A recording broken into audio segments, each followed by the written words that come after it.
আসসালামু আলাইকুম প্রিয় দেশবাসী। অতীতের তুলনায় আমাদের লক্ষ্মীপুর জেলার বিভিন্ন বিস্তীর্ণ এলাকা জুড়ে অনেকে পানিবন্দী এবং কি অনেকের ঘরে রান্নার করারও ব্যবস্থা নাই, কোনো দিক থেকে বাইর হওয়ারও ব্যবস্থা নাই, খাবার দাবারও কোনো দিক থেকে আসারও ব্যবস্থা নাই। আপনারা যারা বিভিন্ন দিকে ত্রাণ বিতরণের জন্য এদিক সেদিক যান, বিশেষ করে লক্ষ্মীপুর জেলার বাইরে বা স্বেচ্ছাসেবী টিমদেরকে অনুরোধ করব, আমরা আমাদের জেলাওয়ারি যারা এখনও খুব ক্ষতিগ্রস্তর মধ্যে পানিবন্দির মধ্যে আছে, আমরা আগে তাদের সাহায্যে এগিয়ে আসি। এখানে আমি যে ভিডিওটা দিয়েছিলাম, এই ভিডিওটা হচ্ছে লক্ষ্মীপুর পৌরসভার 10 নং ওয়ার্ড দক্ষিণ মুজফর মতলা মসজিদ সংলগ্ন রোড।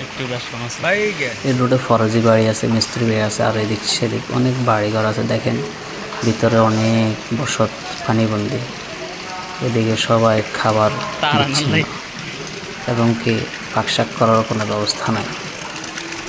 আপনারা আশা করি একটু এগিয়ে আসবেন, মানবতার জীবনযাপন যেন সুন্দর হয়। আর পাশে আমাদের ডিবি রোড সংলগ্ন কিছু কলোনি আছে, এই কলোনিতেও অনেকে অনেক কষ্টে আছে, তারাও পাকশাক করতে খুবই হিমশিম খাচ্ছে।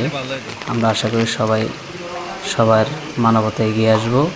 আপনারা একটু প্লিজ তাড়াতাড়ি এদের যে ত্রাণ আপনারা স্বেচ্ছাসেবী টিমরা দিচ্ছেন, আপনারা একটু দয়া করে 10 নং ওয়ার্ড দক্ষিণ মুজফর ডিবি রোড সংলগ্ন কিছু কলোনি আছে, এদের কাছে এগিয়ে আসেন।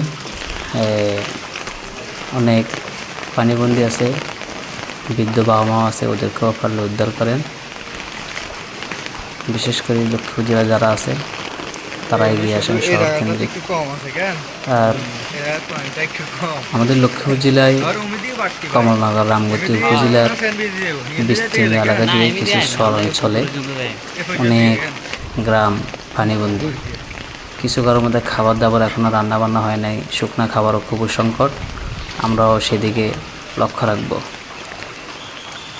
যেমন কমলনগর চরকাদিরা, চরমার্টিন, তারপরে বিভিন্ন গ্রাম আছে, সবাই সবার মানবতায় এগিয়ে আসবে।